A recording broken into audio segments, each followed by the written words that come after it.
and welcome to Bridgerton Fancast. And if the carriage is a rockin', don't come a knockin'. My name is Michelle. You can find me at Musings on the socials. And I have not read the Bridgerton books with the exception of the first two.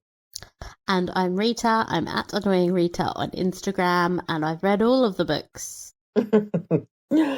This week we are going to be discussing episode 4. We have finally caught up just in time for us to be behind again when part 2 is released on the 13th. Let's enjoy this feeling while we can and head straight into the recap of episode 4. Okay, so we begin at Casa Featherington, where Penelope is receiving her first call from Lord Debling. And he's brought her a little fan as a gift. So sweet. Mm-hmm. So sweet. And it's, of course, ruined by the intrusion of her family. Her mother thanks Lord Debling for prying Penelope away from her beloved window and into the room with them. Is that so? Is there a reason you like that window so much? Is the settee particularly comfortable? Not particularly. I suppose I mostly just enjoy the view. But I have grown rather tired of it. And I'm very glad to be here with you. That particular plot anvil came down with a clang, but we have no time to dwell. We must move on with breakneck speed to Bridgerton House, where part-time gardener, but full-time mother, Violet, is checking in on Colin after his very unsubtle suggestion that he loved Penelope last week. Colin has decided to pretend that never happened, thank you very much, so prepare for a lot of denial for the next hour. Elsewhere, Benedict meets at love interest number 3's house, and they have sex. Thrilling, I know. Moving on again, we head to Lady Danbury's house, where she asks her brother Marcus why the hell he's in town. He says he's grown weary of country life and wants to meet new ladies. Lady Danbury assumes he means of the whoring kind and makes her disapproval clear as she hauls out of the room as fast as possible before Marcus can correct her. We move on again, keep up, to Buckingham House, where the Queen is gleefully reading the compliment she is getting in matchmaking from Lady Whistledown. This new accord between the enemies will be very useful later on when Penelope gets unmasked. But don't worry about that now, we have to move on again. Over to Bridgerton House. Violet is fussing about trying to prepare for a visit from Lord Samadani. But when their first guest arrives, it is not him. It is, in fact, John Starling, Earl of Kilmartin. You know, the silent guy. Yes. Violet is scandalised to receive a man who has not been formally introduced to the family. But Francesca looks like she might burst from happiness, so Violet is forced to just go with it. Franny and John sit in the settee together in complete silence. It's so sweet. It's just adorable. Violet and the rest of the Bridgerton family watch them from across the room in bafflement. Then, Lord Samadani enters and ruins the mood. Violet goes into attentive hostess mode and makes the vibes very weird, so John bounces, leaving a very unhappy-looking Francesca. Our time to head over to our, no joke, 8th storyline for this episode. Just so far. There's more. Will is complaining to his wife that all the lords are telling him to give up his club. Alice suggests that he does as they say, and he flips out on her and doubles down. He is going to own that club even harder. Across town, the Tawn are gathering to inspect the library of Lord Fuller, who has a personal library the size of a small town. Penelope, who loves a good book, finds the one and is inspecting it, but it gets knocked out of her hands by her mother. Now Penelope has a wet marriage prospect. Portia has decided to start being a more hands-on mother. She wants Penelope to spend less time reading and more time flirting with Lord Debling. She suggests she feigns complete ignorance about everything because men love to explain shit to women. This is genius. I'm sorry, this is genius. Yes, it is. When Lord Debling walks over to them and sees Penelope holding a book about the Northwest Passage, Portia begs him to explain. Their widow woman boyins just don't understand. So many wrong words. Yes. Oh, my God. Uh, Eloise meets up with Cressida at the library and snarks that no one in the room can read a book from cover to cover. Cressida tells her that her father is now threatening to marry her off to one of his aged friends, and instead of reacting with sympathy, Eloise jokes that her story sounds like German literature. Not the time, girl. Read the room. Colin watches on with jealousy as Penelope and Lord Debling continue to court. Across the room, Lord Debling asks her about her reading preferences, and Penelope tells him she prefers to read stories of love. And what is it about those stories that interests you? They are histories of connection, of hope for a better life. Does that make me sound terribly vapid? Miss Featherington, I'm happy to learn that you have a passion. One that brings you such joy as my research brings me. We are alike in that way. Swoon over a man showing interest in a woman's interest. We can only dare to dream. Sigh. He then asks about her ability to cope with a husband who would be away traveling a lot. She is certain, as she has her own interests and side hustle as a gossip columnist, she would be able to be just fine. So he asks her who it is he must ask for her hand in marriage. And, Lord help him, it's Portia. What an intimidating prospect. Anyway, Mm-hmm. back to the Game of Thrones style brothel we go. Ugh. And Colin attempts to have another threesome. Is he not tired of those? I He's know. Yeah, he is actually. He can't get into it. His heart and, most importantly, his dick. Just not into it. He instead sits and watches the two girls get it on for his pleasure instead. I know this is supposed to showcase his new love for Penelope, but why did he stay and watch? That's very mixed messaging, Bridgerton. That's wildly weird. Ah, boy. Next day, Violet and Franny are window shopping when they happen upon Lord Kilmartin. Woo! Violet tells her that the Kilmartin family are reserved and keep to themselves. That's all Franny needs to hear. She's on board. She hurls herself in front of John and begins to make small talk. She mentions she had hoped to see him at Lord Fuller's the previous day, but he explains he doesn't attend society events unless it is a matter of politeness. Franny just swoons right there. Yes. She asks Yes. if he's just being polite in stopping to speak to her, and Frank, as always, and oh my god, dude reads the room, he says she stopped him. Francesca's face falls. She looks like she wants to be eaten up by the floor, and John is like, oh, whoops, and he fills the awkward silence by praising a random street performer's song. But, Francesca's a music dork through and through. She complained that it would be much better in 3/4. John looks like he has an idea and then runs off abruptly mid-sentence, making Franny look like somebody just kicked her. These two kids. Ah. Eloise pays a visit to the mausoleum that passes for the Cowper home. Cressida has 0 suitors to entertain and is delighted to see her friend, but their meeting is cut short by the arrival of her father, who warns her she is not to see the Bridgerton girl ever again. Ugh. Okay, give it half an hour. Yeah. Over at the Mondrich Club, Alice is begging her husband to go to a social event with her, but Will's club is leaking members, so he can no longer afford to hire a barman, which means he is the club's full-time bartender. That'll go over well with the remaining third, I'm sure. Oh, yeah. Speaking of Colin and his friends, I've used air quote for friends. They're all getting drunk at the stupid club that should not exist, and they're gossiping like old maids about the people they've slept with.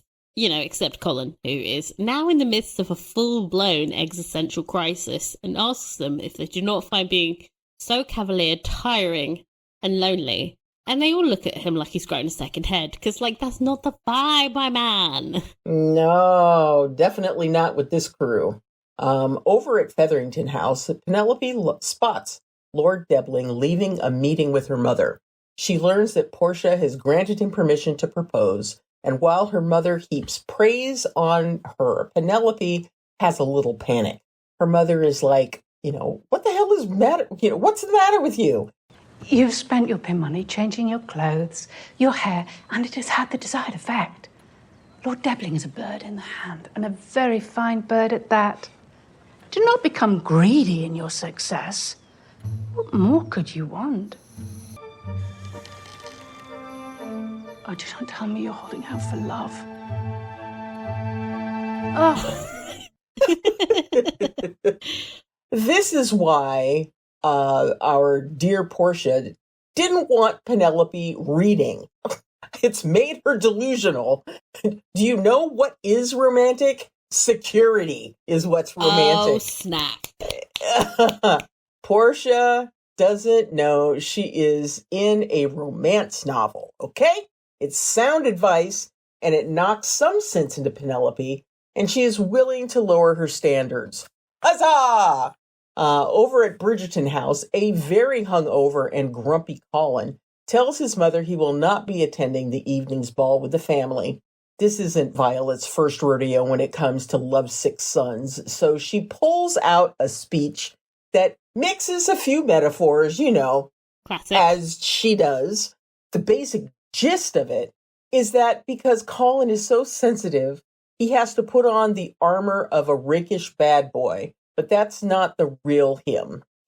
Sorry. He needs to be careful that the armor does not rust shut, lest he be stuck watching threesomes he is not part of forever. A fate worse than death. Yes. Colin apologizes for being so grumpy and goes to rest. As he turns up the stairs for his bed, his mother drops a bomb. Penelope is said to be getting engaged at the Queen's ball. Colin looks confused. It's rather quick, but we only have 4 episodes left. Colin, you have to make your move now. Come on. Yeah. Over at the ball, there is a rather extended dance performance that is supposed to represent the story of Eros and Psyche. Penelope and Francesca, both struggling with their respective love lives, seem to find the performance moving, and the rest of the ton clap politely. Lord Debbling dances with Penelope, and Francesca dances with Lord Samadani. Marcus, who is apparently called Lord Anderson, approaches Violet for, who knows, approaches Violet for a chat. He explains that he has not been in Mayfair since the early days of his marriage. He is unsure as to how he is supposed to spend his days. Violet tells him that she and Lady Danbury spend most of their time meddling with the lives of the young. In fact, Agatha likes to mold society to her will. Marcus seems surprised. He did not know that about his sister and is intrigued about her interest in Francesca. Violet is dismayed that the sparkler has not yet found a spark. Marcus tells her that sometimes fires can be slow burners. He and his own wife were not a love match, but they grew quite fond of each other. He hopes that on his second marriage, he might find a love match. Mm-hmm. I really love romance novels where people get into marriages of convenience and then they fall in love. Like, that's the best genre. Yep. Can we get one of those? That would be... Yeah. Okay. Someone in Bridgerton awesome. Hook us up with one of those. That would be Across awesome. the dance floor, we find Lady Danbury with Alice Mondrich, who thanks her for taking her under her wing for the evening. Lady D warns her that the Queen will not smile favourably on a man of rank working in a club. They have to convince Will that this new life is worth sacrificing his old one. I would just start throwing some money in. Yeah. Back at Bridgerton House, Colin goes full K-drama and has a flashback to cutting his hand. They would have got extra points if it was in slow motion and, Yes. ballad was playing. But only like the first 30 seconds of the ballad over and over again. Mm-hmm. For whatever reason, this flashback spurns Colin into action and he's off to the ball at last. Huzzah! Honestly, why was this anyway? Okay, calm down, Rita. Cressida approaches Eloise, again, against her father's wishes, and she tells her that he shall simply have to endure it. Okay. She wonders at how Eloise has the courage to be so different from society's expectations and asks Eloise to explain how she sees the world. Rather you than me, Cressida. Oh, Lord. While Eloise is talking, we cut to outside, where Lady Danbury is leaving the party, having done enough social engineering for the evening. Her brother runs after her. He asks her to help him secure a match with an intriguing woman, aka Violet, but Lady Danbury once again assumes he means to rake himself across London and says, "Is your heart located in your breeches?" An iconic line, but can they finish a conversation ever? Question mark. I know, right? Ugh. Back inside the ball, John approaches Franny. She is rather cold towards him, feeling embarrassed about having the man she likes run away from her in mid-conversation. Love that for them. He explains, He explains that he left to get her something and hands her a sheet of music. Franny takes one look at it and gets a beaming smile on her face. Lord Samadani then approaches them with some lemonade, and he is left awkwardly on the dance floor when Franny decides she needs to leave immediately. The Queen watches this exchange from her perch in annoyance. I mean, wouldn't there be a piano somewhere in that mansion? Maybe, but no, she needs to race home. Oh, wait, no. Okay, no. That's not a mansion. That's St. James's Palace. Oh, well. She can't be walking around a palace unaccompanied. Oh, my goodness. Well, yes, okay. We then cut to Prudence squishing her tits together in a comical fashion. Turns out she has sore boobs, and Philippa informs her that's an early sign of pregnancy. So now both girls think they are pregnant. Outside, Colin arrives at the ball and runs into his douchebag friends. They try to convince him to go drinking at White's, but he just runs past them in a panic. Penelope and Lord Debling are dancing for a second time, which is the social equivalent of a proposal. But anyway, Penelope asks him if, despite seeking a practical match, whether one day love might grow between them. Lord Debling, to his credit, is honest and he tells her he does not know. He is consumed by his work and finds it difficult to imagine. Penelope is crestfallen because she is a sweet summer child who's read too many romances. Oh, poor Penelope. I can't relate. Eloise is still talking, and Cressida, who has totally tuned her out, because Eloise is just going on and on and on. She watches in interest as Colin enters the room and cuts in on the couple dancing. Cressida is like, "Girl, bye," and leaves an aghast Eloise mid-sentence. In the words of D'Angelo, sing it, Rita. Sorry. Oh my goodness. I didn't know which bit, so I went with both of it. He goes very high-pitched, and I'm not super. Yeah, I like rolling in the alto section. So it feels delicious. Anyway, Cressida goes to save Lord Debling from social ruin by continuing to dance with him, while Colin begs Penelope not to marry him. Cressida refers to them as Eros and Psyche, and Lord Debling is like, "What? I thought they were friends," and Cressida drops the bomb that Colin lives across the street from Penelope, so she has been staring out her window at their house for years. Well, Lord Debling is 100% done. But across the dance floor, Penelope tells Colin she is going to accept Debling's offer. Oh, you're too late. Yeah. The dance ends, and Penelope chases after Lord Debling. She tries to apologise, but he asks her why she spends so much time looking out a window at Colin Bridgerton's house. She's like, "What?" I do not know of what you speak. Speaking of Mr. Bridgerton and the feelings between the two of you. I can assure you, Colin Bridgerton would never, ever have feelings for me. It is laughable to think as much. We are friends. Nothing more. But would you like it to be more? I do not... That is not a possibility. I did not ask if it was a possibility. I asked if you would like it to be. The answer is undoubtedly yes, and so he's forced to rescind his proposal. He can't exactly marry someone who might have an affair while he's in the Arctic Circle. Yeah.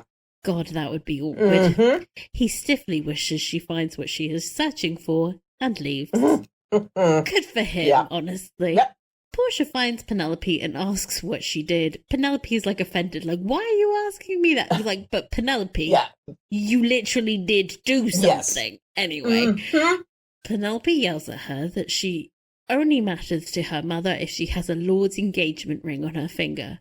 Before Portia can respond, Prudence ambushes her with pregnancy news, or really more like sore tits news, really. Back at Bridgerton House, Violet finds her daughter playing the piano and is like, girl, are you okay? It's midnight. Franny explains that John had the music they heard earlier in the week arranged exactly as she imagined it. She beams with happiness, and Violet smiles too because she has found her daughter a love match, and with an Earl, no less. God, Violet, you're so fucking lucky. You have no clue. Yeah, you're hitting it out of the park. And she's like, not even trying. Yeah. Like, this was all Franny. Meanwhile, Penelope has left the ball early in her family's carriage, no doubt stranding her mother at a social event, but it's whatever, because Colin stops the fucking carriage as it's leaving the palace and jumps in with her. I think I texted you. I was like, oh my God, he stopped the carriage. Yes. It's about to happen. Yes. I'm going in. They are, of course, unchaperoned. Yes.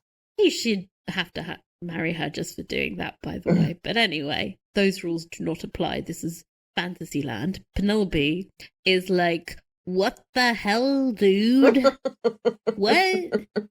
But Colin just keeps asking if she's engaged to Lord Debling, and Penelope is forced to admit that he rejected her because of Colin's actions that night. They led him to believe Colin has feelings for her. Penelope is big mad at him and tells him to shut up, ride the rest of the way home in silence. But you know, he's Bridgerton, and he cannot. Yeah. He cannot. He decides to finally man up and admit he has feelings for her. And despite his desire to be who society expects him to be, he has found himself with the grossest of all things. Feelings. Ugh. And for Penelope is like, what the fuck? Am I in a dream? You can literally see the wheel spinning, like her page is fully loading. Yes. And asks him not to say things he doesn't mean. But when he continues to insist that his feelings are real, she tells him she would very much like to be more than friends. And then they kiss. And that's when the classical cover of Give Me Everything by Afrojack Neo and Pitbull starts playing. And I was like, oh shit, they're gonna fuck in this carriage, because that's a slut anthem if ever there was one. I literally text you, what is going on? Why is that Pitbull? Yes. And I wasn't far off with that assumption, by the way, because the next 3.5 minutes, I timed it, of horniness in the back of that carriage doesn't need a recap of. I'm sure it's imprinted in everyone's minds forever. Yes. How many times have you watched it, Michelle? Oh, probably 5, 6 times. Yeah. Yeah. But anyway, let's just say Penelope is fully fucking compromised. Yeah. And so when the carriage arrives at Bridgerton House, the most delightful thing happens. You're coming with me? What? Your family will see me. For God's sake, Penelope Featherington, are you going to marry me or not? The end. The end. The cliffhanger. The cliffhanger. Well, it's not really a cliffhanger. No. It's Will she say yes? Of course she's gonna say yes. Like, why would she say that? She just got fingered in a carriage. Exactly. And that, by the way, is written in the notes. The first note in the discussion, fingering in a carriage. We like to, we've got to keep it real. Yeah. So let's talk about this. That was a horrific lack of foreplay. I mean, that was a try insertion if I've ever seen one. I really. It was like, okay, we're kissing and we're kissing like the world is going to end, and then there's a touch of his hair, and then he shifts the shoulder of her dress so that her shoulder ever so slightly. I was like, at least tiny, get some tits just out. Tiny. Like, you're clearly a tit man. And then okay, a little tiny grope, and then I'm going for the hem of your skirt. Is that cool? Yeah, 0 to 60, Yeah. really, wasn't it? Yeah. And, Penelope's face, she's just like, whatever. And it's Okay. oh I feel my like God. as a virgin in the Regency era, Yeah. she should have been a bit more surprised. Yeah. Pretty Pretty much. much. She does read a lot of novels. Well- I don't know. But like, what I struggle with this show is that these scenes are really hot, and yet logically in my head, simultaneously, I'm also going, oh, that's uncomfortable. Can we get like, oh my God, someone hire an intimacy consultant Here's the thing. that knows how sex works, please. Here's the thing. I've watched a couple of episodes, a couple of videos, trying to dodge spoilers as much as possible. And both of them have mentioned that they had, this amazing intimacy coordinator who really helped them to be able to be comfortable and, blah, blah, blah, blah, blah. And it's like, come on, man. Okay, but they... I mean, damn. There was an intimacy coordinator in season 1, and some of the logistics of those sex scenes were just horrific. Just crimes were committed against Daphne. Sometimes I'm like, is this show made by virgins? Because it's like, they should know. Like, I mean, Penelope is going to be walking crooked tomorrow. Portia is going to know what happened. Oh my God. Oh, well. Poor little girl. According to the trailer for season... I haven't seen it. Okay. No spoilers. I won't say anything. Not going to say anything. Now I really want to see... How dare you do that? Now I desperately need to see it. Oh my God, no, calm. Deep breath. Oh, Michelle, how dare you? I'm sorry. The tease. I'm sorry. Okay, so apart from the fingering, I've got to stop saying fingering. What did you think of the episode? I thought the episode flowed fairly well. I mean, I could have done without the whole Games of Thrones brothel situation. Oh God, I will be complaining. Because, that's just annoying. And I agree with you. It's like, Colin, why are you staying? But like, why? Why? At the same time, everyone was trying to tell me like, oh, this is, in our letters episodes, they were like, okay, Rita, stop complaining. This is for a legitimate story point. But I still think the way it was filmed was bonkers. Yeah. It's like you could have done that and not filmed it male gazy, which is my problem with it. Yeah.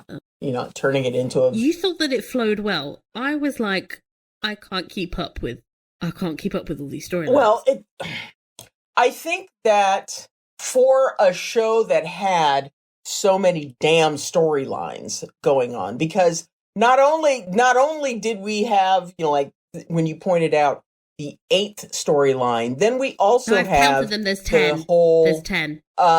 There's 10.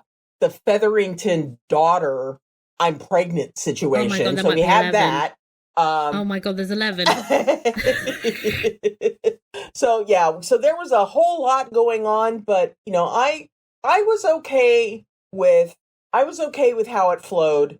But that also might be the part of me that has watched this so many times. Okay. I feel like the more I watched it, the more annoyed I got at the 10 storylines. Because I only care about like a third of them.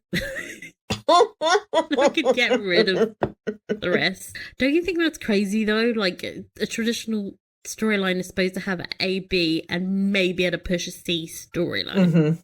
Not 10. Sorry, 11. That's fucking incredible. That's insane. It's nuts. It's too many, and I don't understand what they think they're doing with that. That's you can't possibly expect everyone to care about all these different things all at the same time. Like, I'm not that much of a multitasker.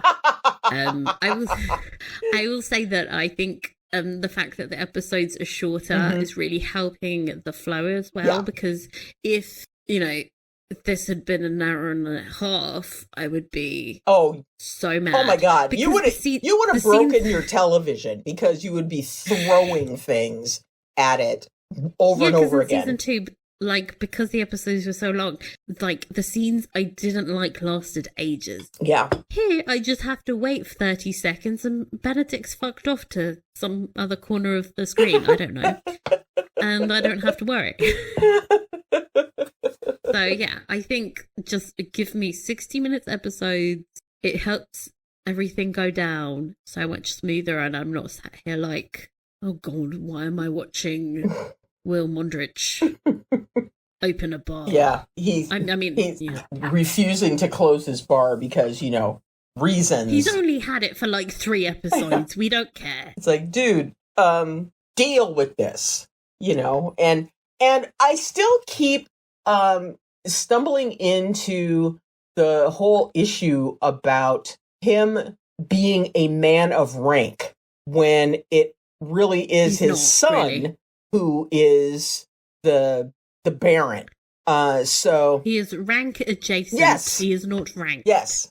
Yeah. And I just don't think that they have language to describe rank adjacent, the terms that they keep referring to him.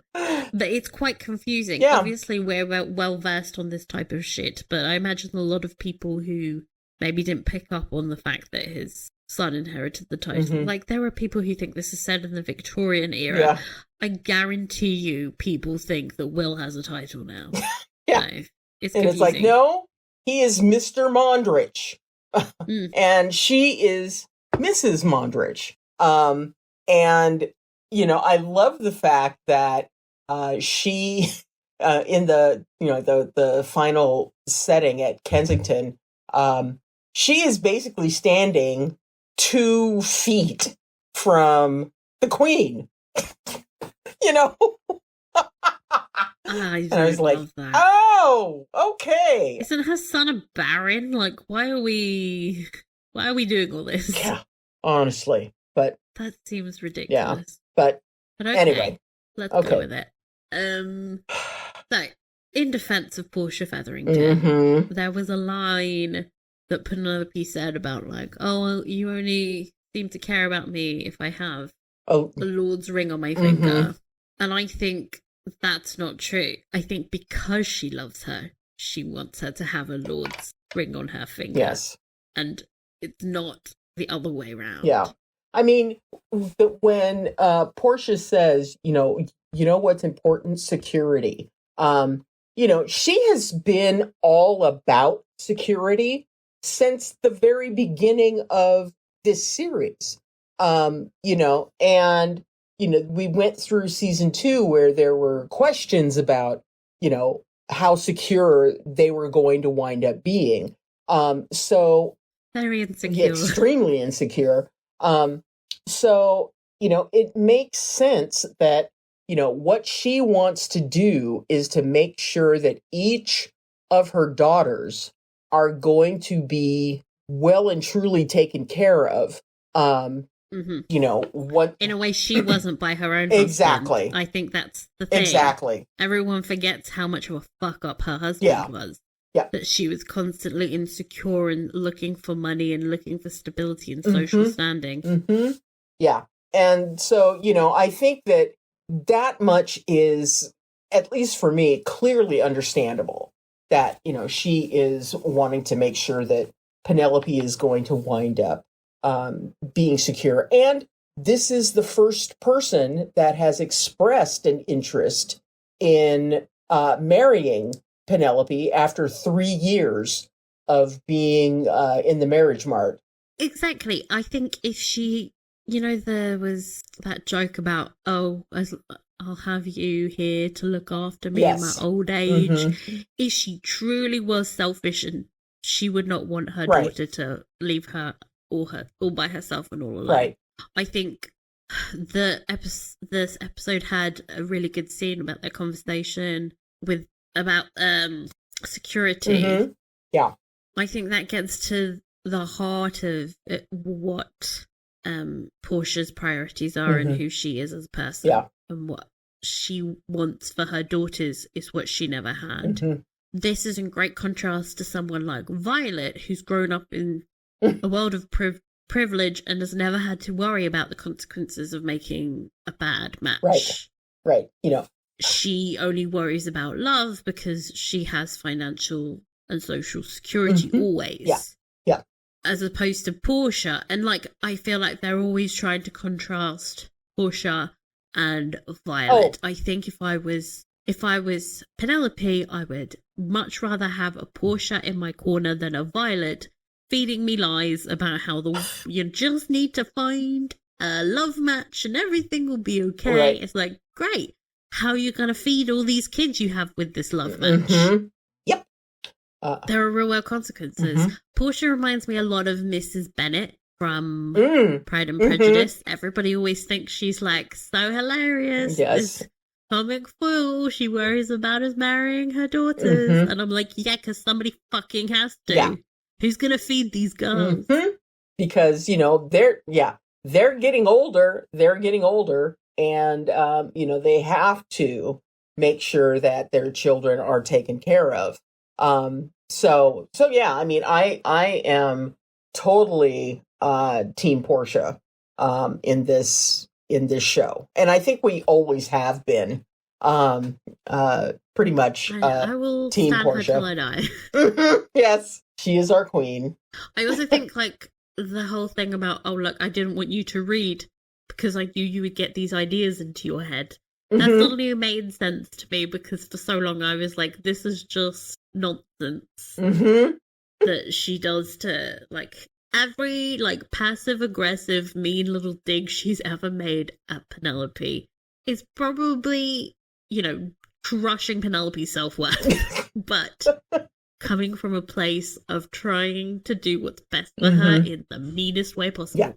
Yeah because Portia's gonna push. Yeah, in the most straightforward, non-euphemistic, metaphorical way possible. And we, obviously we see the opposite with Violet, who I swear wrote the book on metaphors. Oh my god, I got so frustrated with her this week when she was talking to Colin. I was like, why don't you just fucking say it? Yeah. Why are you darting around the conversation? I know it works because everyone knows what they're talking about. Colin knows what she's talking about and she knows that, every fucking conversation, it's never direct, it's never straightforward and honest, and there's always plausible deniability. And that bothers the shit out of me. I don't know why. I guess I'm not upper crust enough to be able to handle indirect conversations, but I just find it she just pussyfoots around it.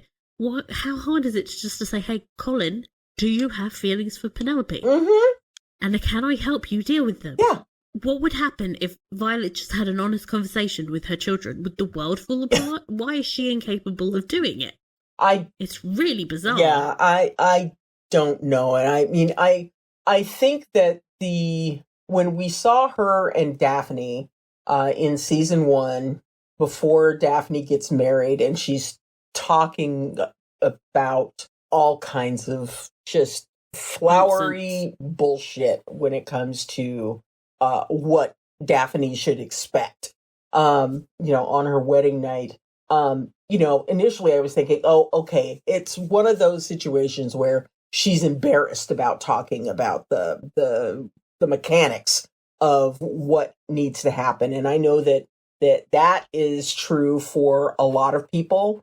I mean, I know, yeah, I mean, my parents were very straightforward with me. And so my parents never gave me the talk, but then I had access to the internet when I was 11. Oh, so. Okay.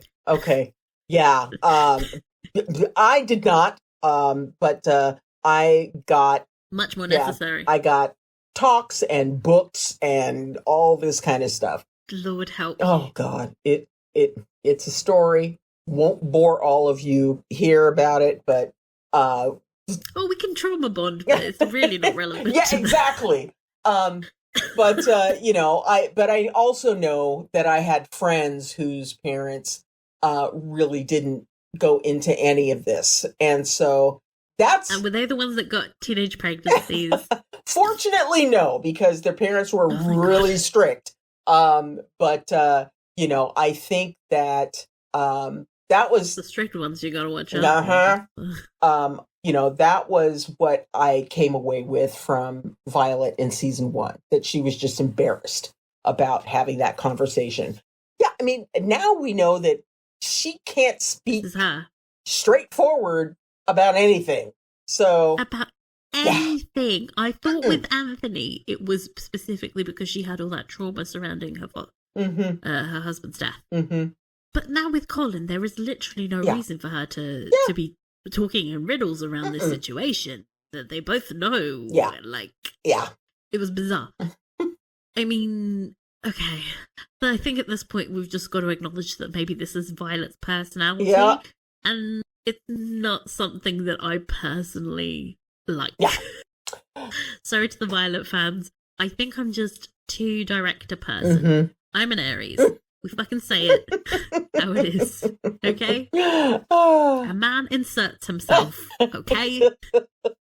Inserts himself where? Oh, Colin's got a few ideas. Oh, yeah. Pretty much. So, anyhow, I was thrilled to see Colin materialize in this episode. Oh my God. It was just fantastic. And the scene in the carriage will forever be burned into my retinas for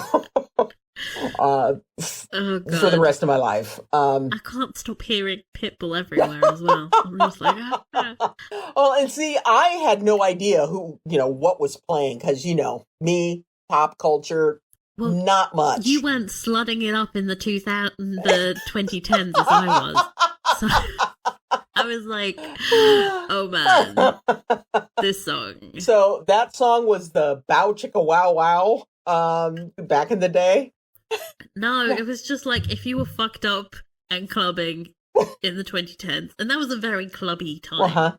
We were all into EDM and wearing mini skirts, okay? So a lot of us were recreating that scene. Yeah, pretty much. Yeah, and so it was like, oh my, I think that's the song really threw me. Oh, we will get into that. Okay. My favorite part of that scene will surprise nobody, but it's actually the angsty fight bit. Yes. When she's like screaming at him that he's ruined her chances with Lord Debling and that she will have no one, and then he's like, okay, but guys, I have some news for you. No, I've been wanting to tell you this for weeks. I'm like, you've had so many opportunities, Colin, what the fuck? Yeah. Anyway, but he's all like crying, and I was like, this is delicious. This is my jam. Yes. I love that shit. I mean, he was begging. He was on his knees begging. And it was delicious. It was just fantastic. I loved it. I really enjoyed seeing Penelope have to grapple with the idea of her romantic ideals versus security. Yes. That is very relatable, and I loved how she was sort of just constantly looking. She was like, I'm picking the sensible choice. I'm doing the right thing. Yes. But in the back of her head, she was still like, please, Colin, come and save the day. But then when he does, she's like, fuck off, it's too late. Which is also very relatable. Who hasn't had that thing when they're like waiting. When they finally show up, you're like, it's fucking too late. I'm over it. Yeah. Go away. I mean, I think that the one of the parts that I really enjoyed was, after Colin has basically shown her his heart, and has said it's very, very mopey, emo heart. And Penelope kind of out of focus says, Colin, we're friends. And you know, he is thinking in that moment, well, he's like, I'm crap. sorry. I'm sorry. I did this. I'm just, oh God, I've ruined this friendship that I've had, you know, blah, blah, blah, blah, blah. And then she continues to say, but I would very much like to be more than friends. And it was like, I guess like that moment didn't have any tension for me because I knew the other bit was coming. I was like, no, she fancies you. Like, this is, you're just wasting everyone's time with that first bit, Penelope. Yeah. Like, you love this shit. Yes. I think also, like, I've been complaining a lot about how Colin was underwritten, and I got to say that I really enjoyed how he was written this episode. And finally seeing Colin, like, have layers and dealing with his shit and then fighting for Penelope. And yeah, he did it in the messiest way possible because he's a Bridgerton. Exactly. Like the biggest scene. When do they do anything cleanly? Just normal. Yes. Like he could have just, I just kept thinking, it's been weeks. You could have just approached her at any other time and said, hey, I've got these, like, even in the library when they were just chilling. He could have just pulled her aside for a moment and said, hey, Penelope, like, I know this is awkward. No, he waits until the last possible moment. Yeah. Like, what a little drama queen. Honestly, Colin. But I just love him. Him crying was the moment he won me over. Yeah. I absolutely love this. And I cannot wait to see where this is going in part two. Fucking dramatic. Oh, God. I have theories that we will talk about later on in the pod, so everyone get excited. Yes. Okay. Okay, so Colin and his whoring. I think, we got a better understanding of why the charming wreck persona happened. And why it felt so fucking weird and incongruous. I still think, like, they could have written that a bit more neatly.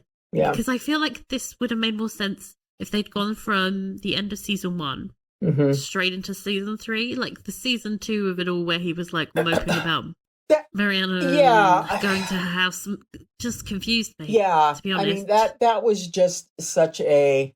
Okay, we've gone through this infatuation. We've had the thing where we know that he was infatuated. Why do we need to string this out? They just needed to feel. I think like they went too early on all of the pollen of it all. Yeah, and they needed to give him something to do. Yeah, even though I think it would have made more sense for him just to have that heartbreak and then go full rake. Exactly. Have that heartbreak, then sort of go a little bit, then suddenly season 3 he's a rake. It was muddled. Yeah. Okay? And a lot of people are probably still mad at me that I think it's muddled and they're like, this is perfect characterization. I'm like, no. I just don't think it is. Yeah. It really should have been the rakiness should have started in season 2. And they should have just had him being a slut all season. Then it would have made the line at the end where he's like, I would never marry, I would never court Penelope Featherington. Right. When he said that, it would have had more impact. Yeah. At the time, I was like, you've just been like trying to uncover some necklace fraud with her, and you're like, again, what the fuck happened in season 2? There were too many storylines. Remember the necklace fraud? Me neither. That was it was messy. Yeah. And I think Penelope, by contrast, has had a much more straightforward, clear idea of who and where that storyline was going. Yeah. Collins has been muddled. Yeah. So it was nice to have some kind of like, okay, here's what we've been trying to do, at least. Some explanation. It might not 100% fit, but it's like 90-ish% there, and I'm just gonna accept it because better than nothing. Yeah, but I'm glad that's coming to an end. Period. So I'm sick of seeing people's take. Yeah. We can move on from that. Oh my gosh. So Lord Debling and Penelope. Oh my god, I'm a Lord Debling stan for life. I think the moment he really won me over was when he said he didn't know if there was room in his life to have a love relationship. Because I think it would have been so much easier for him to just string her along and say, yeah, maybe. Yeah. But I have massive respect for the fact that he insists on honesty and that he knew that it might be a red flag for her and he might be rejected, but he is mature and respectful enough to say, no, I have to be open and honest with you about this, what our relationship will be like. Yeah. And I think it pissed him off that she didn't do the same for him. Yeah. I think if she had been honest, like, oh, I've had this crush, this unrequited crush, and I'm trying to get over it, he might have been, because up until now, the thing he's most respected and been attracted to about her is her honesty, and then it turns out she's been hiding this huge secret from him, of course. Yeah, I felt bad for him. Yeah. But he, that poor guy. I hope he winds up with someone that's not Cressida. Me too. No, but I think he's just going to fuck off to Antarctica. Like, we are never going to see this. We're never going to see him again. Bye, Prince Friedrich. Yeah. You know. Where the fuck did that guy go? He's just like hanging out with Edwina and Friedrich and like all the other guys. Yeah. Yeah. Oh, God. I hope he has fun not saving the penguins. Right. And coming back alive. Let's hope that he winds up coming back alive. What if there's news that he's never coming back? Like, we're not seeing this man again. No. Oh, no. Nope. Maybe, like, we'll get one line in season 4 of, like, oh, I just got word of Lord Dabling's penguin adventures. Yes. And then that will be it. Bye-bye. Like the wind. He's like the wind through my dreams. This is like a really good podcast if you like 80s and 90s hits. Like, we just sing them all. Okay, so a thing that I really want more of that we've barely touched on is Penelope and Portia's relationship.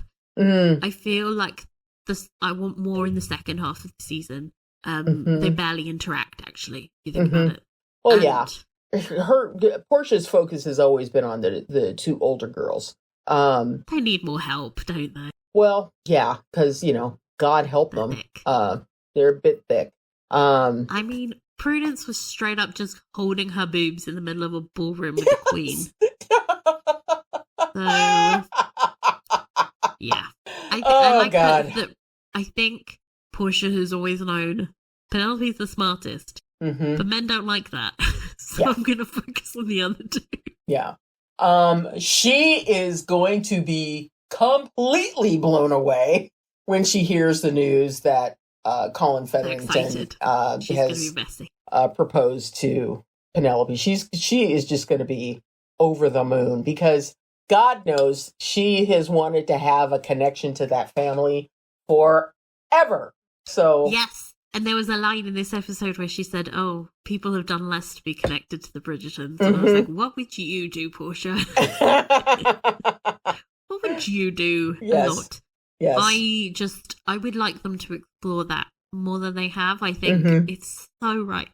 Yes. For shenanigans. Yes. And I also have always thought that the part of Portia that loves the shenanigans and the schemes and the plans is the same part of Penelope that loves being Lady Whistledown and having the tea and telling everyone and she sort of plays the entire ton to her. She's playing the song that they all dance to. Yeah. So I think that's the connection they have. They're very similar.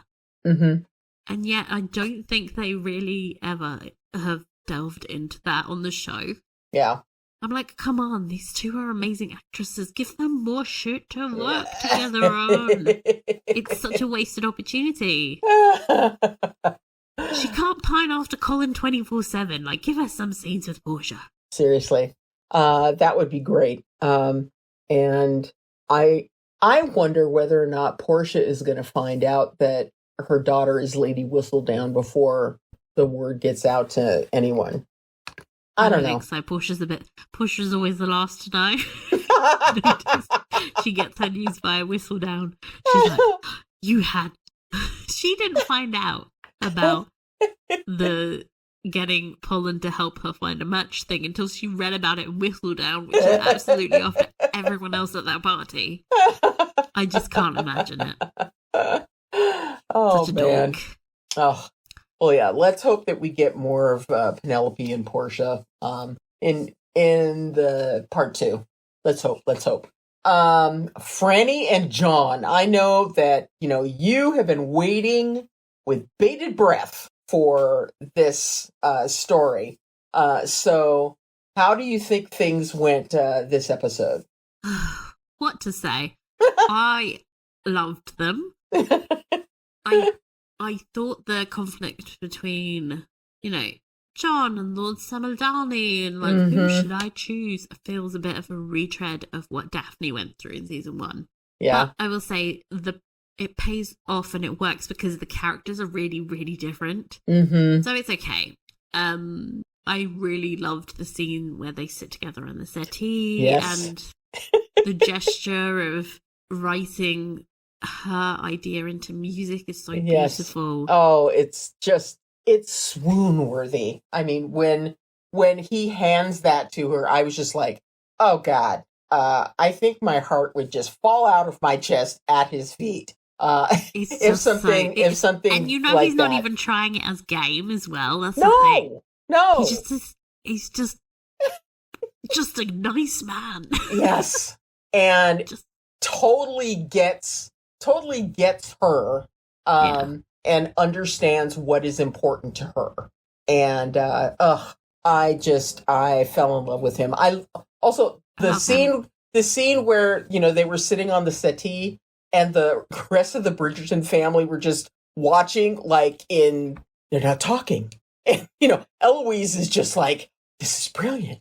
Oh my God. I loved that little. That was really funny. Glance over at them and I was watching Hyacinth because Hyacinth always knows. Yes. Hyacinth always knows. And, yeah. Oh God. I She think is so my cute. one caveat would be that Franny also seems to just be attracted to everything about this man that would let her be a recluse. And that's a red flag. Yes. It's like she needs a little shove into the public occasionally. Not like a Lady Danbury sized, you're going to be the Queen's favourite shove, but just a small little nudge of hey, occasionally you have to leave the house. Yes. Because she is all ticking the boxes every time he says something about, oh, I don't do social events. And you can see her mentally going, tick, tick, tick. Every time he says something like that. I think in a better match would be someone who would say, hey, look, I don't love these events, but occasionally we should go. we've got to make an appearance. That kind of thing. It's fine if you want to go spend most of your time in your country estate, and doing your thing there. But, you may need to come out to town every now and then. Spoilers, he doesn't just live in a country estate. It's in Scotland. Ooh! That's really fucking far away. Ooh! I mean, that excites you. You're like, yes, Scotland. It's not Outlandery Scotland. Let's be clear that nobody's going to be in a kilt. Yeah. But it's really fucking far away from society. I really wish that they had given him a Scottish accent. No, that wouldn't have been... Okay, I can't believe I'm about to say that wouldn't have been accurate, but Bridgerton. But we're talking about a period where they basically colonized. Oh, that's true. Scotland. That's true. They killed off most of the... That's true. We've watched... to be honest, I only watched the first 2 seasons of Outlander. But anybody who's watched Outlander understands that there was a period of they killed off most of the nobility in Scotland and replaced them with English lords. And so even to this day, all of the guys with titles have English accents. Even today, wow. Because they, you got money, you get educated in the South. But, you kind of wish that some of it had rubbed off a tiny bit, because... I don't think it's authentic, though, to go on and put on a Scottish... I know. Do you know how cringy it is if you're like, well, we've only had this title for 200 years, but I'm gonna pretend I'm the clan leader of blah blah blah. It's cringe. I'm a sucker for Scottish accents. What can I say? Especially Glaswegian. Glaswegian, sorry. I'm You American. like a Glaswegian accent? I do. It's like, how do you understand? I don't care. It just sounds so amazing. I do love a Scottish accent. Yeah. I think, that's the only thing about this relationship is that it feeds into some of Franny's sort of worst tendencies to be a recluse. Yeah. Just like, girl, leave your house occasionally. Especially if you're in the middle of fucking Scotland. Right. Like, you're never going to see your family. She's like, can I get the furthest away from them? Eloise is annoying, but like, calm down. Yeah, really. Seriously? Middle of Scotland? Oh, but anyhow. Oh, okay. So then we have Cressida and Eloise. Yeah. And, I have really appreciated this deeper dive into what makes Cressida tick that we've gotten this season. It takes her out of the twirly mustache bad guy. And she's now George Willuggan. She's complicated. Exactly. Did I miss something? But why does her dad not want her to be friends with the Bridgerton? I don't quite understand that as well. I don't. Maybe he's heard about Eloise's personality. Maybe, and maybe he is, reflecting back on, the situation that Eloise was in season 2. She seems completely fucking fine. She gets invited to everything, and there's never any consequences to anything on the show. So it'd be weird to be like, to be hung up on something like that. So, I think that I would like to understand more of why he is insisting that she not hang around with Eloise. It felt like I missed part of the conversation, and they never explained like why.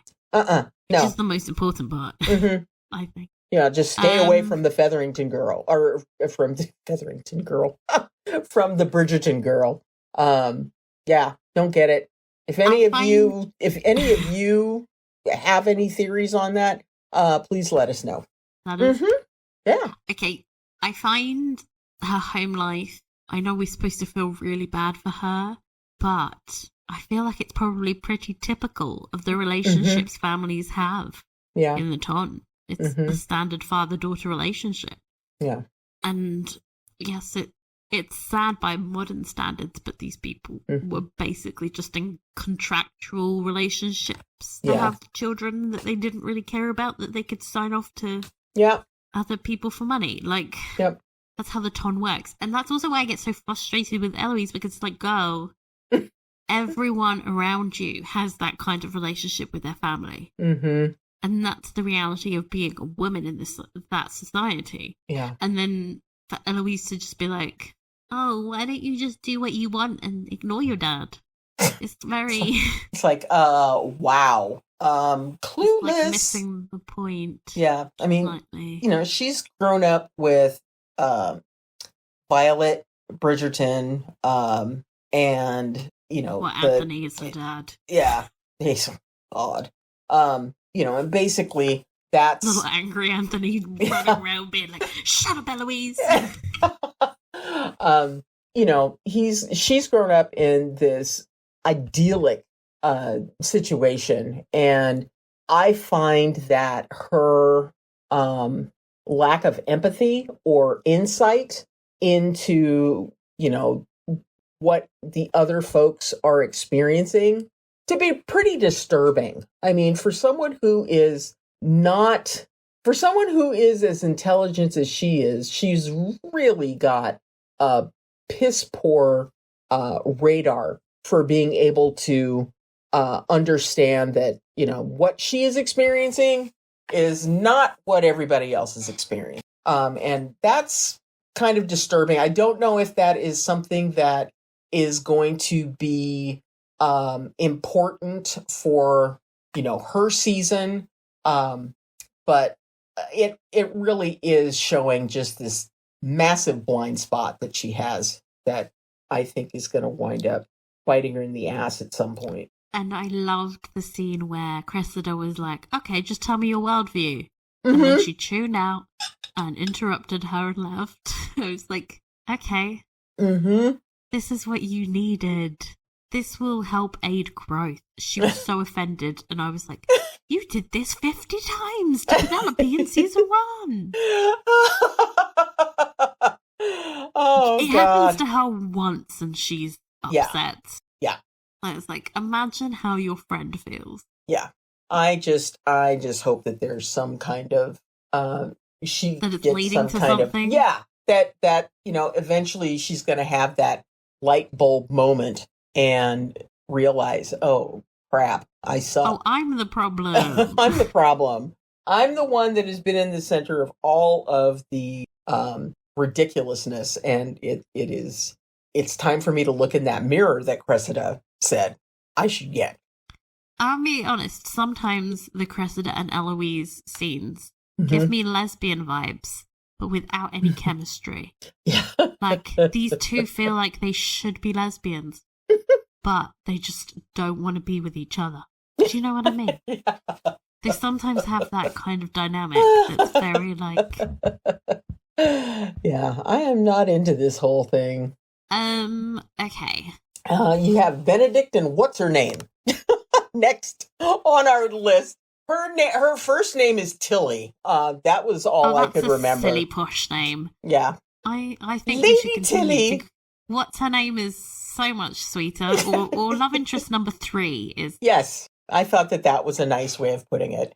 Because it really is kind of like, oh, God, why? Why do we need to do this?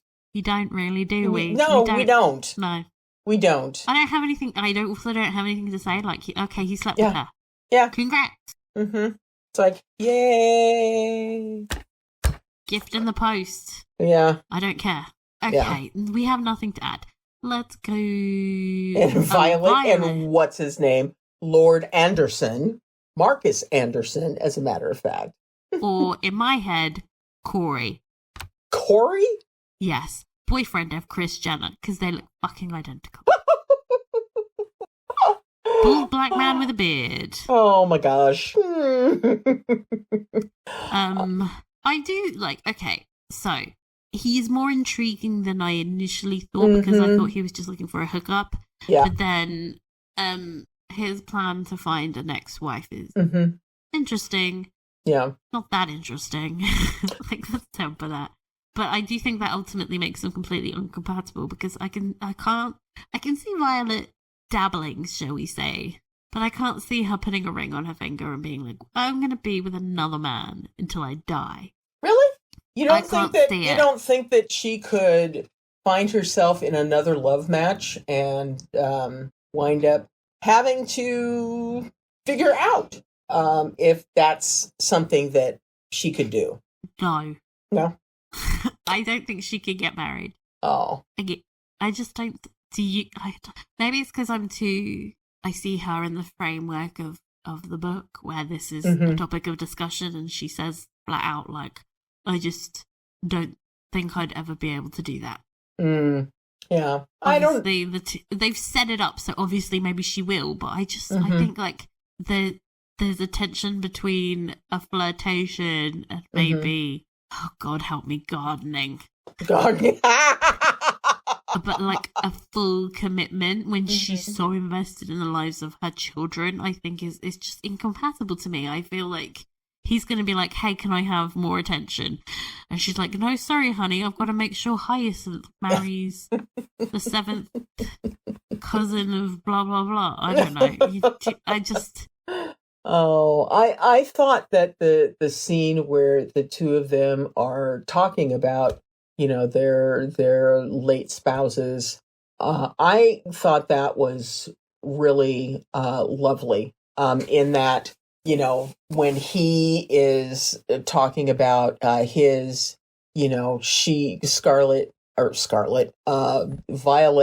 is very, I'm sorry for your loss, and it was, a very sweet, sincere moment. And then when he learns more about Violet's situation, he says, you have my deepest sympathies.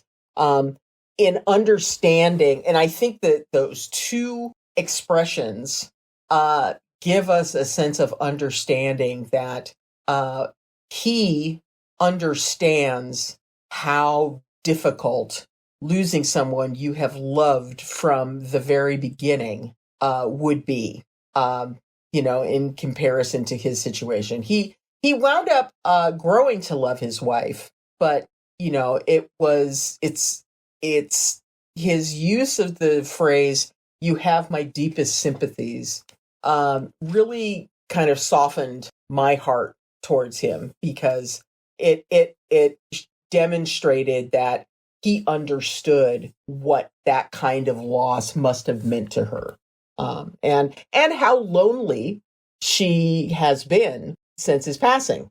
I don't think there's any reason for her to put a ring on it. There's the conflict here. I definitely think there's obviously an attraction and a growing friendship, but she loses so much if she marries this man. She's no longer Viscount, and not this Viscountess, yeah, the Dowager Viscountess, yes. She's no longer Viscountess Bridgerton. She loses not only a title, but the name that she shares with her children, and then she'd be expected to go to live in his house, and well, her whole family would break up, I think. But then again, I'm applying logical Regency standards to this show that does not give a shit. So maybe I'm wrong, but I just think there's more for her to lose if she puts a ring on it. He might just be fine with them being fuck buddies. Yeah. Who knows? Yep. He might. He's saying that he wants to find a wife, but he might be amenable to a different situation. Little hookup here and there. Yes. Okay. So, Eros and Psyche. No, we need to talk about the Mondridges and then Lady Danbury and her brother. Okay. I know. The Mondridges. Okay. Will, get a grip, give it up. We don't care. Yeah. Or what His you're doing, sucks. What you're doing is going to wind up having a very negative effect on your son. So, Don't bother, stop. baby. Stop being a spoiled child and do what you need to do in order to support your son, who is going to wind up going into he's going to wind up going into this society situation completely baffled if Will winds up continuing with the club nonsense. It's unnecessary, and I think it's just done out of a weird need to fuel his ego, rather than for the benefit of him and his family. He doesn't need the money. He doesn't need the occupation. There's loads of things he can do to keep busy, and it doesn't benefit any of them. He's just doing it to prove a point. I just think it's pointless. Yeah. But I did really like seeing Lady Danbury and Alice together. Yes. I think that relationship makes sense given what we've seen in Queen Charlotte. She would take her under her wing. That's classic. I like that line about how Lady Danbury molds society to her will. And I feel like she would be the kind of person that would be like, okay, everyone, we're going to fucking accept Alice Mondridge because I've decided. Yes, exactly. Yeah, I loved seeing the two of them together. I thought that was great. And I also liked her relationship with her brother. Yes. Even though the scenes together were stupid, because I feel like the fact she isn't listening to him when he's speaking is kind of dumb. It feels like a strategic tactic the writers have employed to try and keep the storyline at bay until part 2 of the series, which is bullshit. But I mean, the line about having his heart in his breeches is a classic. I love it. And is it me, or did those two people not look remotely related? Not really. Similar. No. Okay. That was all 10 or 11 storylines. We didn't mention Prudence being pregnant. No, I don't know that she is. Let's just move past that. You know when I said there were too many storylines, and you were like, maybe. Yeah. Do you agree yet? Yeah. I do. Totally. And it's an hour and 20 minutes that we've been at this just to get through the storyline.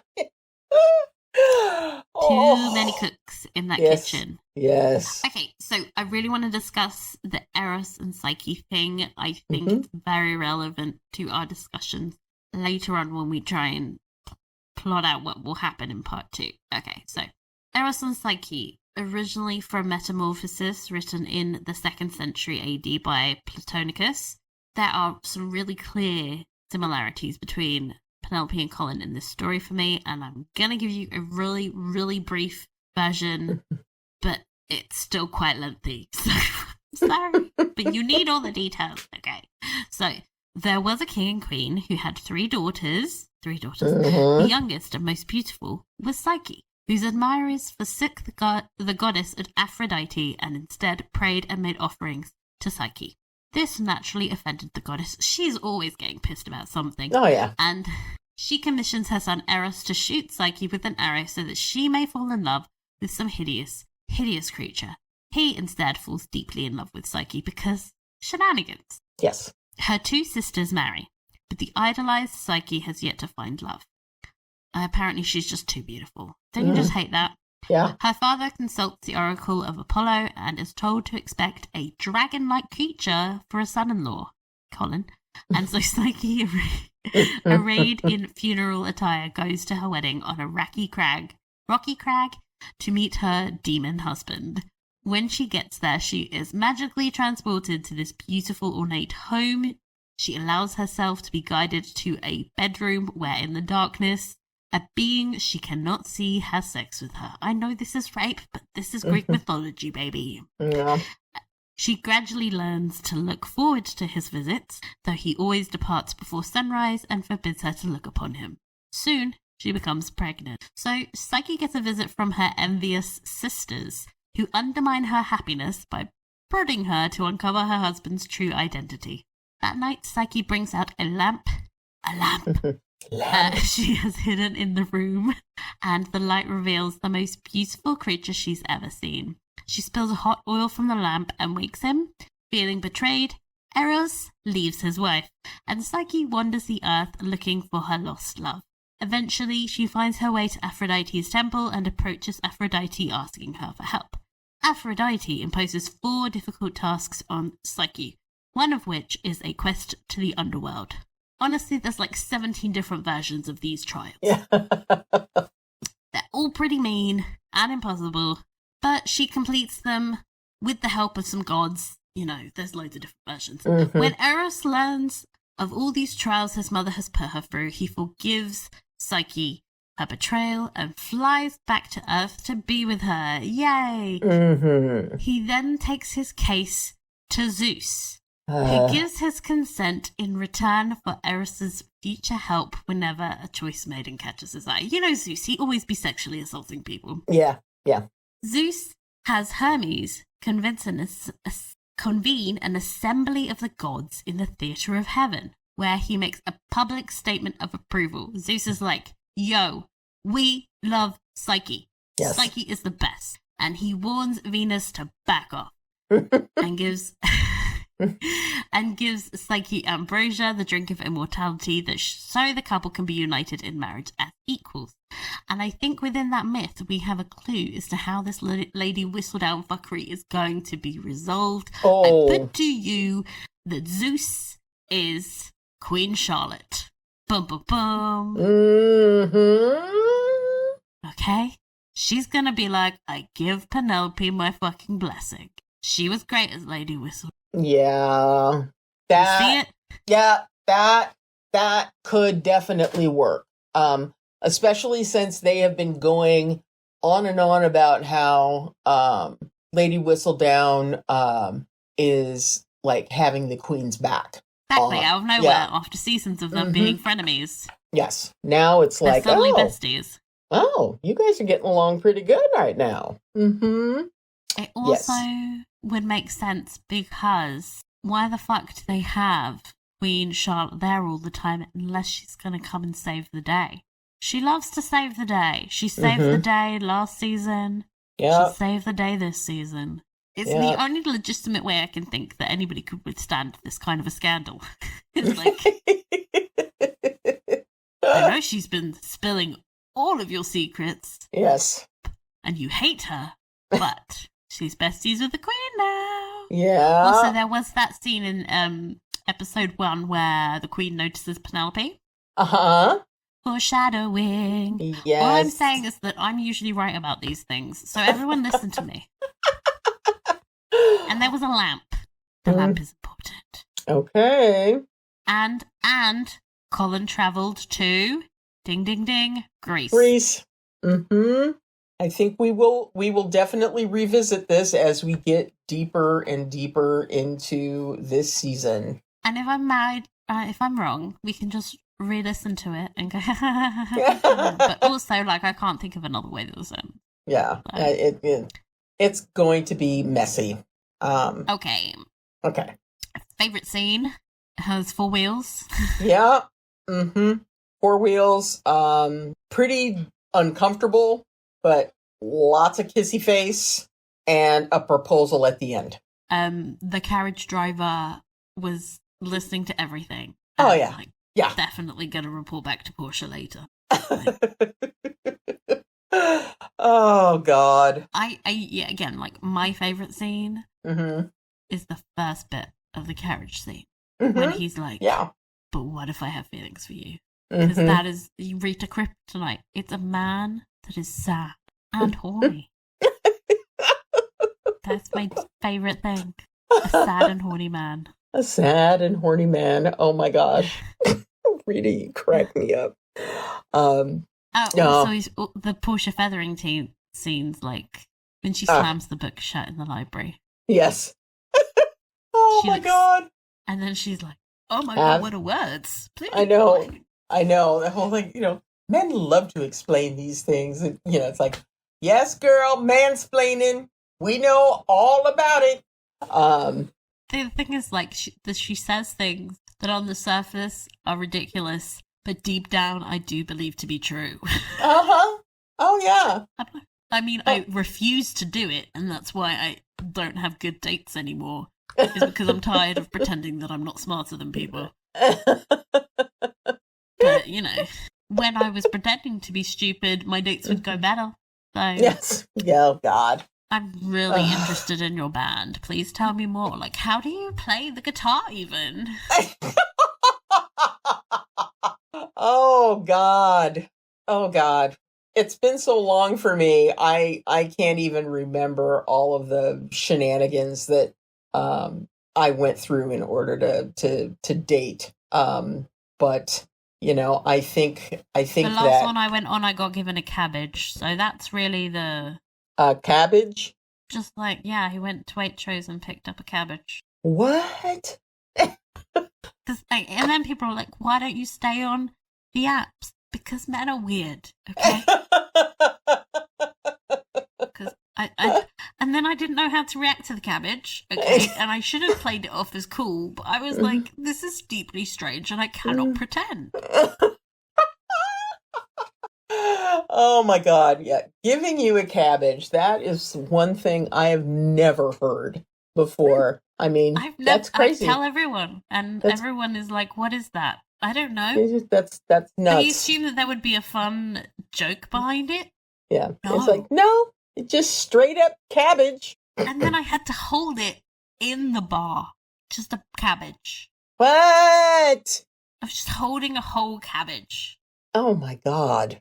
If they were saying, "Oh, my petit chou," that's one thing, but no, nothing as poetic as that. That would have been really cute. Maybe I would have responded differently to the cabbage, but I could tell he was really upset with me that I didn't enjoy the cabbage. And I was like, "Dude, I'm not the one for you. This ain't it. This doesn't work for me." Oh my God. Ugh. Anyway, I've derailed this conversation with the cabbage story, but it's just so weird. Least favorite scene? I think we could probably say this. Yeah, I was going to say, we could say it in unison and we would both be in agreement. Yeah. Games of Thrones brothel. It was the way it was filmed. And of course, male director. There you go. They didn't need to have their tits out for that scene to have worked perfectly. No. We didn't need that at all. Because, we know they're in a brothel. We know things are about to get sexy. We don't need to see the boobs. We don't need Put to them see away. boobs to know when there's a whore on screen, okay? Yeah. You know, Yeah. just come on. Ugh. Yeah. Can we wig talk? We're talking wigs, baby. Can we wig talk? Baby. Talk about wig growing. Wig talk. We got stuff to talk about today. Swan Lake hair. Yes. Sorry. What? That was insane. And I've watched a couple of videos that showed how they made it. I can't imagine how heavy that must have been. I know I say that every single episode, but I mean, the woman had a moving Swan Lake going in this giant ass wig that she's wearing on her hair. And why? Because Swan Lake was not the ballet being performed. I don't know. No idea. Did they not get the script? What was happening? Why? I don't know. I don't know. But it was impressive. The construction of that thing was impressive. But come on, folks. Superfluous to the plot, though. Yeah. If it had like a tiny eros and psyche in there, perfect. Yes. And honestly, I do actually think that Swan Lake is a good ballet to have put on, because I think like the duality of Penelope and Lady Whistledown would have been good for. Yeah. But no, they went with a completely different ballet, so this just makes no sense as a choice. It doesn't make any sense. Like, am I high? Sometimes I'm like, no. Why am I not making the connections here? It's No, like, because there are none. Yeah, I mean, it's like we're getting into kind of wig one-upmanship, you know, that it's like, okay, we did it like this. We gotta go bigger, you know. And you know, when we think about the wigs that they had in Queen Charlotte, you know, they were really setting the bar pretty damn high. For I think next season episodes. It's going to have like a water feature coming out, like just squirting water out of her hair. That's the only way they can go. Oh God! Oh, we almost had a spit take there. But yeah, I mean, it is. I don't know what they're going to do next week. But I will be very interested in seeing. And if she could do some kind of Zeus adjacent wig for when the inevitable scene comes along where she pardons Lady Whistledown, I'd be very happy. I don't know how.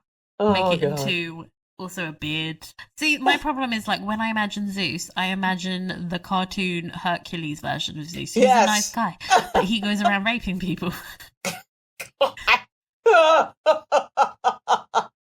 Including a swan. Like, dude, keep it in your head. Yeah, like, honestly, don't do that. He was the swan. Yeah, yeah, don't do that. Don't do that.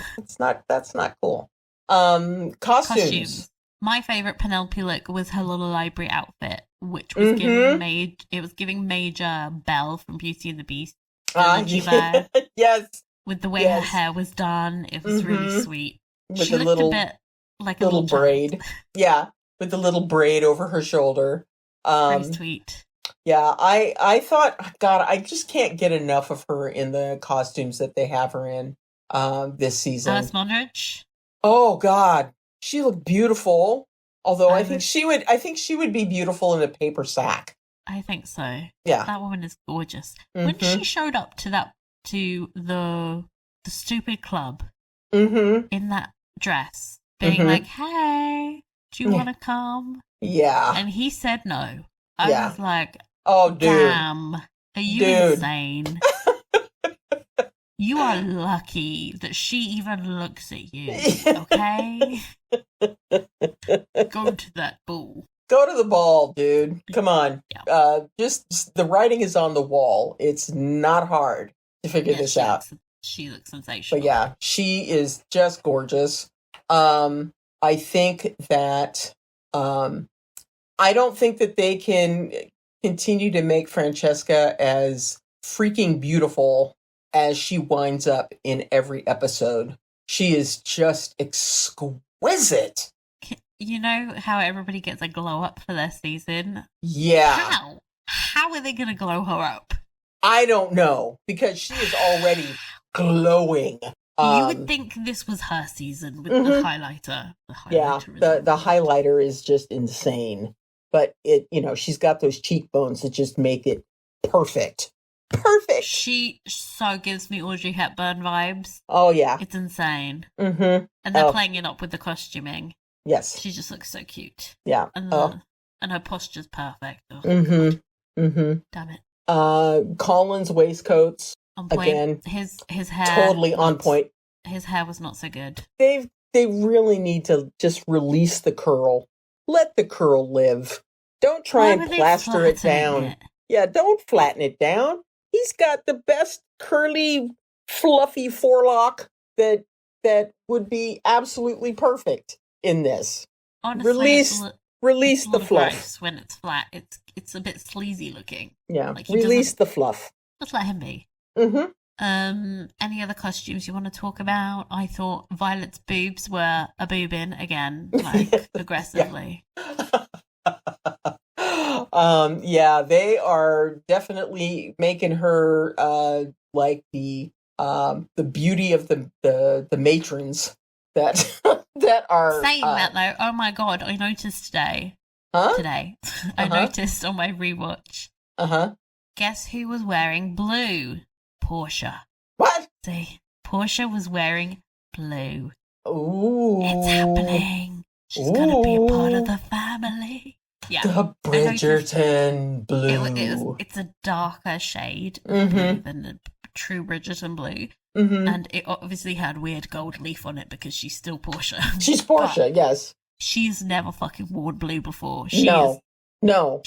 I mean, thematically, that is amazing. Yeah, I'm gonna have to watch it again just so I can see that, because it cracks me up how much of a big deal she made of Penelope's new wardrobe. I also love that she acknowledged that the wardrobe worked. She was like, look, you spent your pen money on this wardrobe. It's worked. You look good. Yes. So you better put it to good use. Mm-hmm. Yes. That was actually like almost humility from Portia there. For Portia? Oh, absolutely. Yeah. Acknowledging that she maybe upgraded. She doesn't know everything. Okay. Needle drop moment. Okay, so obviously we got Pitbull. Yeah. I want all of you tonight. Horrible flashbacks to too much vodka. And then there was also, apparently, I don't know, Snow on the Beach by Taylor Swift. Not a Swiftie. Yeah, me neither. Actively avoid listening to her music, to be honest. Yep, same here. Do not know when that happened. Happy for them. Don't look at me, because I would not. That happened, okay, but I don't know when, and blended in. I think maybe when they were dancing, probably when everyone was dancing, and it was dramatic. Probably. I still need to listen to the original Pitbull song, so I will. You do might that. remember it, like it was like in the background of every supermarket. You'd just be like shopping for some nail varnish. It was, when Neo was. Neo had had an actual legitimate career as a pop star. Oh yeah. And he was just constantly wearing hats, and we were like, "That's okay. That's his thing." Hats. Yeah, he's actually got an incredible voice. Oh no, I love Neo. Yeah, wish he was still incredible a thing. Voice. Yeah, he's sort of like the 2000s version of Usher. Yeah, both men I adore. Problematic in different ways, but, Oh gosh. Okay, performer of the episode. For me, I'm gonna say Luke Newton. He really impressed me, and I think this is the first opportunity he had to really shine as an actor. It wasn't just like being like, Penelope, I just think of you as a friend.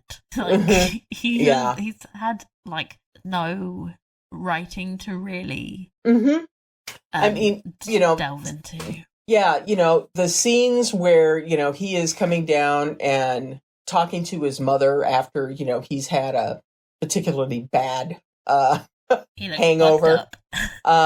You know, and he is compelling in those scenes. And I really appreciated how they gave him some meat to chew on this week instead of, you know, I am the rake, you know, and, you know, that kind of thing. You know, it was like this, we had some depth that we got into this week, and that was nice to see. So I would give him performer of the episode as well. It was the performance I will remember the most, because I was genuinely moved when he was confessing his love to her. I started crying, and everybody who follows us on Instagram, I kept crying throughout the fingering, because I was both I was so moved by the love confession, and but then I was also confused and a little bit like 1% of me was like, oh no, she's not ready for that, she's a little virgin. And then it kept happening, and then he proposed, and like my end emotion was just sobbing, but also finding it really funny. And so I posted on Instagram like, I don't know what just happened. I'm crying after watching someone get fingered. What's happening? There was a lot that happened in that 3.5 minute. It was just a lot. Yeah, there was a lot going on. It was a roller coaster, and at the end, I was so confused. Just like she was. She's like, I felt like Penelope. I was like, what's happening? What? And then he's like proposing. I mean, 3 minutes ago, he was her friend. Then she's like euphoric because he's confessed his love. Then she's getting fingered. Then she's getting proposed to. It's all too much. This girl. Yeah. It's a lot. I would have gone home and wept. It is a lot. Yeah. It was too much. Oh, gosh. So I would say he moved me to tears and then confusion. Yes. Let's hope that we get some clarity on Friday. How many B's out of 5? 4.5. Yeah, same here. Same here. 10 / maybe 11 storylines. You're never getting a 5 out of 5 with that shit going on. No. You gotta help us out here with that, folks. I just want to take a weed whacker and just like attack the script. Like, this is, as you like to say, too many notes. Too many notes. Yes. Too many. Okay. Time for Can You Believe It? Buzz, buzz, buzz, buzz, buzz, buzz, buzz. Candles, corset, perfume, pens, tote bag, pajamas, tea bag, macaroons, bulky toys, wedding dresses, medicine, teapot, high heels, coffee creamer, quiche, soap. The rules of the feature are simple. I will describe 2 Bridgerton products that are available to buy, and you tell me which one you think is real. Bear in mind, every day, new shit comes on the market, we cannot keep up, and it could be just about anything. Yeah. Okay. So your options are a Bridgerton cold brew cup. It has a straw. What? Bridgerton hand mirror. The hand mirror. You think the hand mirror is real? Yeah. Okay. Doesn't it make more sense? Yes. Okay. So the hand mirror is real. Do you know what does not make sense? What? I will give you the link now. Click on the link. Okay. Click on it. I'm afraid. What? Okay, look at the price. We should film these. Your face is classic. $500 is obscene. That is just obscene. Also, like, you can't really use it because it says Bridgerton on it where you should be looking at your face. Oh my God. That is just obscene. It's not cute. It's not smart. It's not functional. It's ridiculous. Oh, No, ma'am. No, ma'am. That just needs to stop. Sometimes the surprise of Can You Believe It is not the product, because, okay, a Bridgerton hand mirror kind of makes sense. Yeah, it's the price. The price. It's the price. Yeah, and You really are taking the piss. That is obscene. I hate it. Mm-mm. Also, I should say, I put links to all the products we mentioned in the show notes. Take a look at it. Tell us, would you pay $500 for that? Oh my God. I mean, that's your rent, isn't it? That is just obscene. Oh, Lord. I can't. I mean, I did my whole Bath and Body Works thing, and, I was shaking my head over the plug-in diffusers, going, I just can't. I almost used that as one of them. Because I was like, no, but I knew you were going to go to Bath and Body Works, so I couldn't use it. But the plug-in chandelier is one of the tackiest things I've ever seen. It's just so bad. And I feel like a lot of the things you showed us were very shiny. Yes, very in a shiny. way that just doesn't work for me aesthetically. Very shiny. Very shiny. Why is everything shiny? Ay. I mean, at least it's not $500. So yeah, we can't complain. It would have been nice if, they had some like brushed elements to them so that, they were matte. Vintage looking. Yeah, but yeah, they were a little too much. And right now they're 50% off, so if you are really wanting to get some, I would strongly urge you to go down to your nearest Bath and Body Works and knock yourself you out. Just wait until they're 75% off because they can't get rid of the stock. I mean, the little hand sanitizers that I bought 4 of them each for Rita and myself. I paid a little over $8 for all 4 of them. Oh, that's so reasonable. Mm-hmm.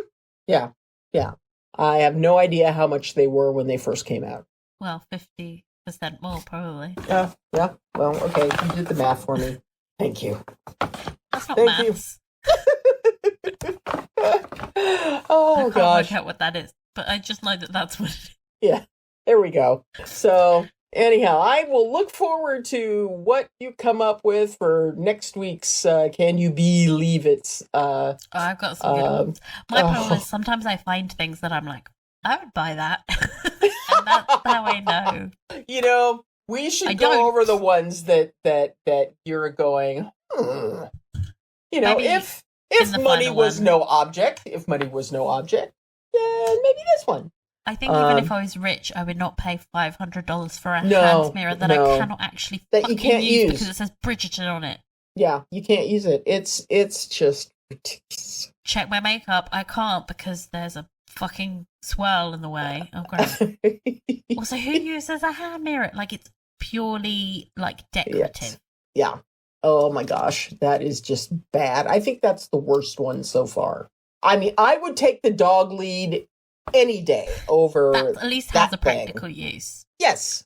Yeah, but the dog lead was also $115. Yeah.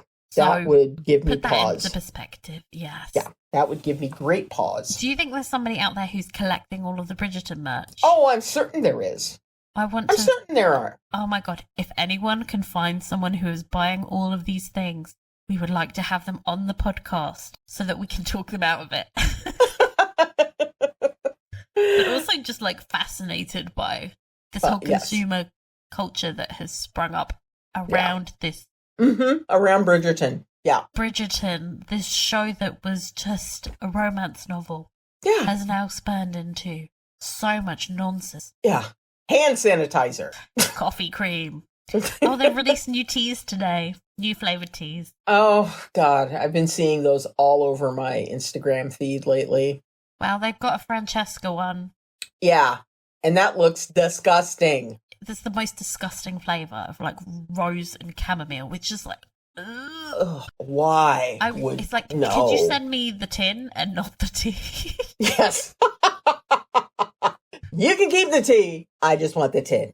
I just want the tin, thank you. Yes. Oh, God. That'd be lovely. Well, okay. Thank you to everyone who has written to us again this week. You can hear those emails on our sister pod, Letters to the Editor, which will be dropping soon for subscribers on Spotify. This week, you can watch Rita's live reaction to the trailer for part 2. She is the last person on the internet to not have seen it, so expect a lot of swearing. So, I feel like I need more props for staying this spoiler free. Yes. Do you know how hard it is? Oh, It's I can't imagine. to quote Donald Trump, this is my Vietnam. Oh, jeez. Just something he never should have said, and I shouldn't be quoting. Oh, Lord. I could be walking into a landmine at any moment I go on Instagram. So, yes. Yeah. Well, I can't wait to see that myself, and I will be witnessing it live. I think so. We'll see. We'll see what happens. You can see if I burst into tears again. Yes, she'll know. I'll know. Okay, folks, that's all from us this time. We'll be back recapping and discussing episode 5, fresh from its premiere. In the meantime, please follow us on Instagram for updates and subscribe for bonus podcast action. If you enjoyed this pod, please share, rate, and review. And we hope that you have a lovely week.